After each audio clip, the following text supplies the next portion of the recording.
Ang alamat ng Ibong Adarna. Sa isang malayong kaharian, sa kaharian ng Burbanya, payapa at masagana ang pamumuhay ng mga tao dahil sa maayos na pamamalakad ng kanilang pinakamamahal na hari. Ang haring ito ay si Don Fernando. Ginagalang, minamahal at pinaglilingkuran si Don Fernando dahil sa taglay nitong kabaitan bilang isang hari. Sikat at tanyag ang kaharian ng Burbanya sa mga karatig bayan at mga malalayong sityo dahil sa progresibo at maayos na daloy ng pamumuhay ng mga tao sa Burbanya at ito ay dahil kay Don Fernando. Kaagapay ni Don Fernando sa pagtataguyod ng Burbanya ang kanyang asawang si Reina Valeriana o kilala sa tawag na si Doña Valeriana.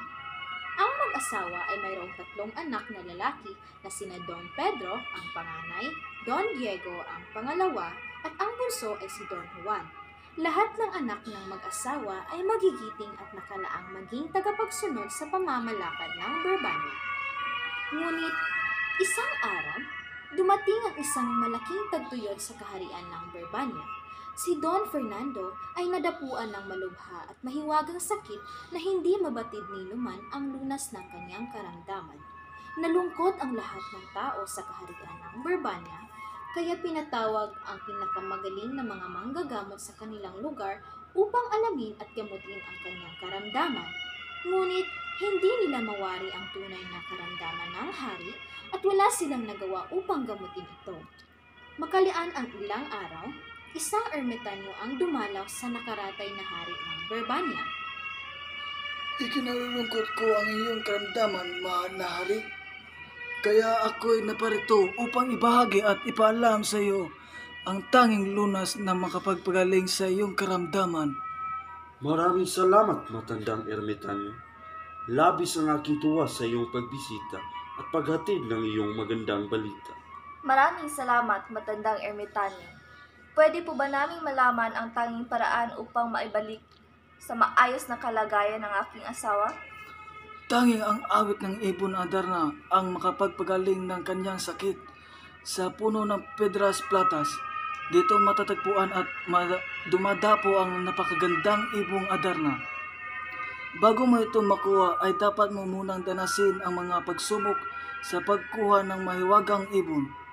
Para marating ang puno ng Pedras Platas ay tatawirin mo muna ang rumargasang ilog sa paanan ng bundok Tabor.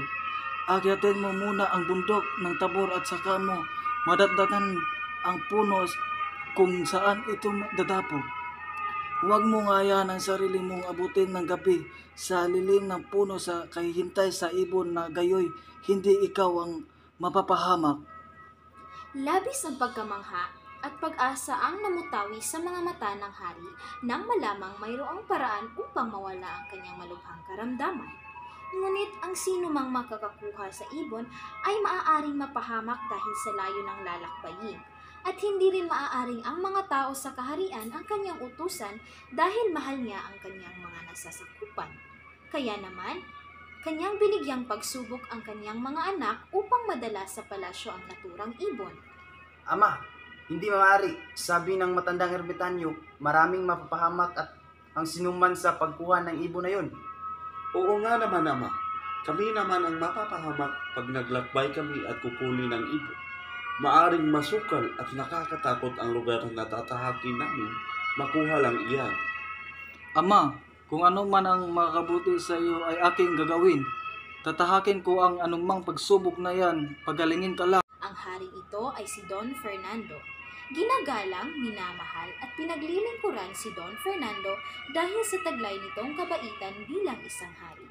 Sikat at tanyag ang kaharian ng Burbanya sa mga karatig bayan at mga malalayong sityo dahil sa progresibo at maayos na daloy ng pamumuhay ng mga tao sa Burbanya at ito ay dahil kay Don Fernando. Kaagapay ni Don Fernando sa pagtataguyod ng Burbanya ang kanyang asawang si Reina Valeriana o kilala sa tawag na si Doña Valeriana. Ang mag-asawa ay mayroong 3 anak na lalaki na sina Don Pedro, ang panganay, Don Diego, ang pangalawa, at ang bunso ay si Don Juan. Lahat ng anak ng mag-asawa ay magigiting at nakalaang maging tagapagsunod sa pamamalakad ng Burbanya. Ngunit, Isang araw, dumating ang isang malaking tagtuyot sa kaharian ng Berbanya. Si Don Fernando ay nadapuan ng malubha at mahiwagang sakit na hindi mabatid ni Numan ang lunas ng kanyang karamdaman. Nalungkot ang lahat ng tao sa kaharian ng Berbanya, kaya pinatawag ang pinakamagaling na mga manggagamot sa kanilang lugar upang alamin at gamutin ang kanyang karamdaman. Ngunit hindi nila mawari ang tunay na karamdaman ng hari at wala silang nagawa upang gamutin ito. Makalian ang ilang araw, isang ermitanyo ang dumalaw sa nakaratay na hari ng Berbanya. Ikinalulungkot ko ang iyong karamdaman, mahal na hari. Kaya ako'y naparito upang ibahagi at ipaalam sa iyo ang tanging lunas na makapagpagaling sa iyong karamdaman. Maraming salamat, matandang ermitanyo. Labis ang aking tuwa sa iyong pagbisita at paghatid ng iyong magandang balita. Maraming salamat, matandang ermitanyo. Pwede po ba naming malaman ang tanging paraan upang maibalik sa maayos na kalagayan ng aking asawa? Tanging ang awit ng Ibon Adarna ang makapagpagaling ng kanyang sakit. Sa puno ng Pedras Platas, dito matatagpuan at dumadapo ang napakagandang Ibong Adarna. Bago mo ito makuha ay dapat mo munang danasin ang mga pagsubok sa pagkuha ng mahiwagang ibon. Para marating ang puno ng Pedras Platas ay tatawirin mo muna ang rumargasang ilog sa paanan ng bundok Tabor. Akyatin mo muna ang bundok ng Tabor at saka mo madatdatan ang puno kung saan ito dadapo. Huwag mo ngayahan ang sarili mong abutin ng gabi sa lilim ng puno sa kahihintay sa ibon na gayoy hindi ikaw ang mapapahamak. Labis ang pagkamangha at pag-asa ang namutawi sa mga mata ng hari nang malamang mayroong paraan upang mawala ang kanyang malubhang karamdaman. Ngunit ang sino mang makakakuha sa ibon ay maaaring mapahamak dahil sa layo ng lalakbayin. At hindi rin maaaring ang mga tao sa kaharian ang kanyang utusan dahil mahal niya ang kanyang mga nasasakupan. Kaya naman, kanyang binigyang pagsubok ang kanyang mga anak upang madala sa palasyo ang naturang ibon. Ama, hindi maaari. Sabi ng matandang ermitanyo, maraming mapapahamak at ang sinuman sa pagkuha ng ibon na yun. Oo nga naman, Ama. Kami naman ang mapapahamak pag naglakbay kami at kukunin ng ibon. Maaring masukal at nakakatakot ang lugar na tatahakin namin, makuha lang iyan. Ama, kung ano man ang makakabuti sa iyo ay aking gagawin. Tatahakin ko ang anumang pagsubok na yan, pagalingin ka lang. Mga mahal kong anak, alam kong hindi natin mawari ang tatahakin, makuha lang ang ibon, kaya isa itong malaking pagsubok. Bilang gantimpala, kung sino man ang nakapaghatid sa ibon na iyon, dito sa ating palasyo, ang siyang papalit sa aking trono sa oras na ako'y gumaling. Labis ang galak sa mga mata ng dalawang prinsipeng si Diego at Pedro sa tinura ng ama. Kaya naman, agad na nagpresenta ang dalawa sa pagtanggap ng hamon ng kanilang ama. Ama, binabawi ko na ho ang aking sinabi kanina lang. Importante ang iyong kalusugan, hindi sa anuman. Kaya naman, ako ang unang tatanggap sa hamon na iyong binigay sa amin. Alam kong higit kong magawa ang pagsubok na yun. Bilang panganay na mas madami akong nakapagtagumpayan at ipinagpanalo. Maraming salamat, anak, sa pagtanggap ng aking hamon. Kung gayon, maaari ka nang maghanda para sa iyong paglalakbay at paghahanap sa mahiwagang ibon. Naghanda na si Don Pedro sa kanyang paglalakbay. Dala ang lahat ng mga importanteng bagay, kampante si Don Pedro na makukuha niya ang ibong Adarna. Sa kanyang paglalakbay, tinawid ni Don Pedro ang ilog ng mga buwaya at napagtagumpayan niya ito. Pagkatapos, inakyat ni Don Pedro ang bundok ng Tabor. Sa kalagitnaan ng kanyang paglalakbay, may nakasalubong siyang isang ketongin. Maaari ba ako humingi ng pagkain sa iyo, Ginoo? Gutom na talaga ako. Hindi maaari, malayo pang aking lalakbayin at baka ako ay maubusan sa aking paglalakbay. Hindi ba pwedeng kahit konti lang, Ginoo? Gutom na talaga ako. Pasensya ka na mama. Ako ang maaring maabutan ng gutom pag binigyan pa kita. Walang nagawa ang kitongin nang umalis na lang bigla si Don Pedro at patuloy na naglakbay. Patuloy na binagtas ni Don Pedro ang bundok ng Tabor hanggat narating niya ang tuktok nito at nakita ang puno ng Piedras Platas. Ngunit wala pa doon ang ibong Adarna.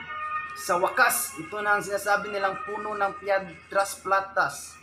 Ngunit habang wala pa ang ibong Adarna, ako ay matutulog at mahihiga muna dahil pagod ako sa paglalakbay. Nakatulog nga si Don Pedro sa lilim ng puno ng Piedras Platas at sa himbing ng kanyang tulog, hindi niya namalayan ang pagdating ng ibong Adarna. Kaya naman, nang dumumi ang ibong Adarna, ay nahulog ang ipot nito sa kanyang ulo na naging dahilan upang siya ay maging isang bato.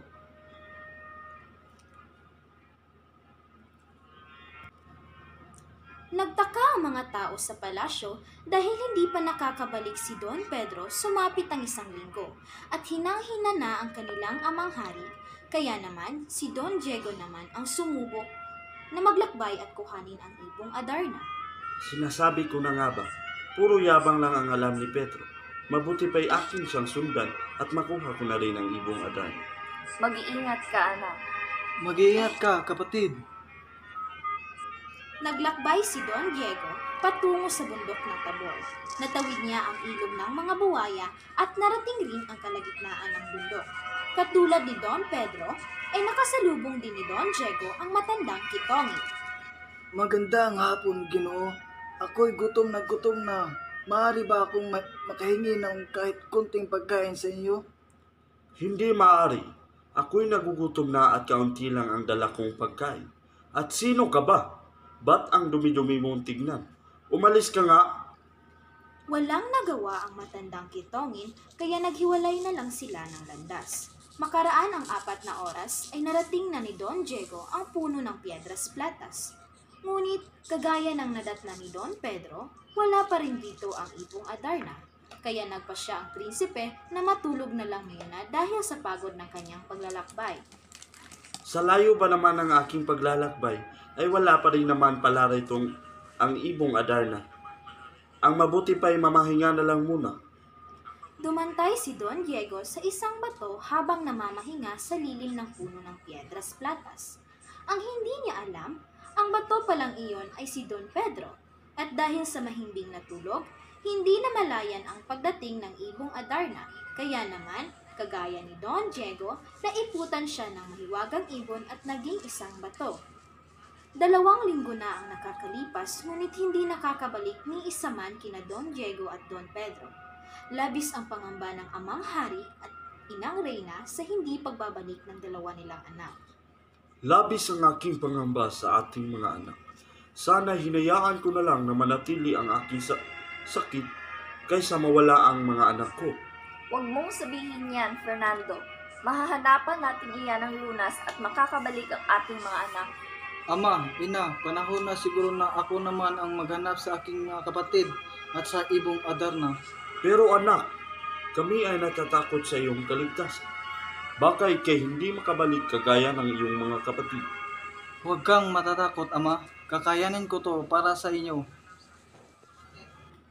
Gayon nga'y naghanda si Don Juan para sa paglalakbay at paghahanap sa kanyang mga kapatid at ng ibong Adarna. Kagaya ng kanyang mga kapatid, tinawid ni Don Juan ang ilog ng mga buwaya at binagtas ang daan patungo sa bundok ng Tabor. Sa kalagitnaan ng paglalakbay sa bundok, ay nakita niya ang matandang kitongin. Magandang hapon, Ginoo. Maaari ho ba akong humingi ng kahit kaunting pagkain mula sa iyo? Ako'y gutom na. Awang-awa si Don Juan sa itsura ng matanda, kaya binigay niya ang kanyang pagkain rito. Magandang hapon din po. Ito ang isang supot na tinapay at magpakabusog ka. Naku, Ginoo, sobrang-sobra na ito. Kaunti lang ang aking kailangan upang ibsan ang aking gutom. Naku, wala yun. Maaari mo yan titipirin at kainin kung kailan ka magugutom. Maraming salamat sa iyong kabutihan at dahil dyan, sumama ka muna sa aking kubo at mamahinga kahit kaunti habang naghantay sa pagbabalik ng ibong Adarna sa puno ng Piedras Platas sa tuktok ng bundok. Labis ang pagtataka ni Don Juan kung bakit alam ng kitongin ang pakay niya sa pagpunta, ngunit sumama pa rin siya sa matandang kitongin upang alalayan itong umuwi patungo sa kubo nito. Nang makapasok na sila sa kubo ay namangha ng bigla si Don Juan dahil sa pagbabagong anyo ng kitongin. Naging isa itong ermitanyo. Ang ermitanyo na bumisita sa kanyang ama upang sabihin ang ibong Adarna lang ang makapagpapagaling sa kanyang karamdaman. Mayroon kang busilak na puso at mabuting kalooban. Tulungan kita na makuha mo ang ibong Adarna sa pamagitan ng pagbibigay sa iyo ng mga dapat gawin sa pagkuha ng ibon. Maraming salamat po sa iyong pagpuri. Para sa akin, dapat tayong maging mabuti sa kapwa at isa itong responsibilidad bilang isang tao. Sa kabilang dako, ako'y napapasalamat sa iyong alok na tulungan ako sa pagkuha ng ibong Adarna. Maaari ko bang malaman kung paano ko makukuha ito? Nagsimulang magsalita ang ermitanyo sa maaaring gawin ni Don Juan. Sinabi nito na dapat dalhin ni Don Juan ang 7 dayap, gintong lubid at labahan. Sinabi rin itong huwag siyang matutulog hanggat hindi nakikitang dumadapo ang ibon sa puno ng Piedras Platas. Sa tuwing aawit ang ibong Adarna, dapat sugatan ni Don Juan ang kanyang sarili at pigain ang dayap nang sa gayoy hindi siya tangayin ng antok. At dapat ding iwasan ni Don Juan na mapatakan ng dumi ng ibon at pagkatapos ng kanyang 7 kanta. Huhulihin at itatali ito gamit ang gintong sintas. Sinunod at dinala ni Don Juan ang mga binili ng ermitanyo. Narating niya ang puno ng Piedras Platas. Hinintay niya ang pagdapo ng ibon sa puno. Humanga si Don Juan sa ganda at pagpapalit-palit ng kulay ng mahiwagang ibon. Sa unang kanta pa lang ng ibon, nadarama na niya ang antok. Kaya naman, agad sinugatan ni Don Juan ang kanyang kamay at pinatakan ito ng daya. Sa pagtatapos ng 7 kanta ng ibong Adarna, agad niyang inakyat ang puno ng Piedras Platas at daling hinuli ang ibon. Ayon sa turo ng ermitanyo, itinali niya ang ibon gamit ang gintong sintas. Maraming salamat sa pagiging mabait, mahiwagang ibon. Ako'y patawarin mo at kailangan kitang dalhin sa palasyo upang pagalingin ang aking ama. Halatang nalambingan ang ibon sa tinuring ng prinsipe kaya naihi ito. Naihian nito ang 2 bato sa lilim ng puno habang hawak ni Don Juan. Nagulat si Don Juan nang biglang naging tao ang 2 bato at ito'y naging si Don Pedro at si Don Diego. Nakakagalaw na ako. Hindi ko nakalang makagalaw ulit ako sa kabila ng mahabang panahon. Maraming salamat, Juan. Ikinagagala ko na kayo'y aking muling makita, aking mga kapatid. Patawad at ngayon ko pa kayong natulungan at sa hindi pa inaasahang pangyayari. Nagyakap ang magkakapatid at walang ano-ano'y dumating bigla ang matandang ermitanyo. Naway natutunan niyo sa inyong nakakabatang kapatid na dapat maging maawain at mapagbigay sa kahit sa sinuman. Itigil niyo ang pagiging sakim at madamot sa inyong kapwa. Patawarin niyo po kami. Tawarin niyo po kami. Pinatawad na ng ermitanyo ang 2 prinsipe at sabay na silang 3 pababa ng bundok. Umuwi na ang magkakapatid na dala ang natutulog na ibong Adarna. Pagdating ng palasyo, binungad sila ng masigabong palakpakan ng mga tao ng Birbania at dagling pumasok sa palasyo upang masilayan ang kalagayan ng kanilang ama. Nakaratay pa rin ang amang hari sa kanyang higaan. Dagling itinabi ni Don Juan ang ibon sa nakaratay na ama at ito'y kumanta ng napakaganda.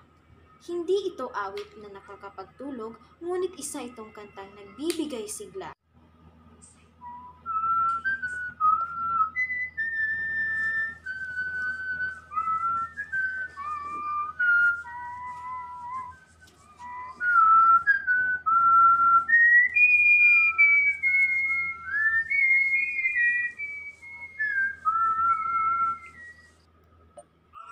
Parang gumagaan ang aking pakiramdam habang naririnig ko ang awit ng ibon.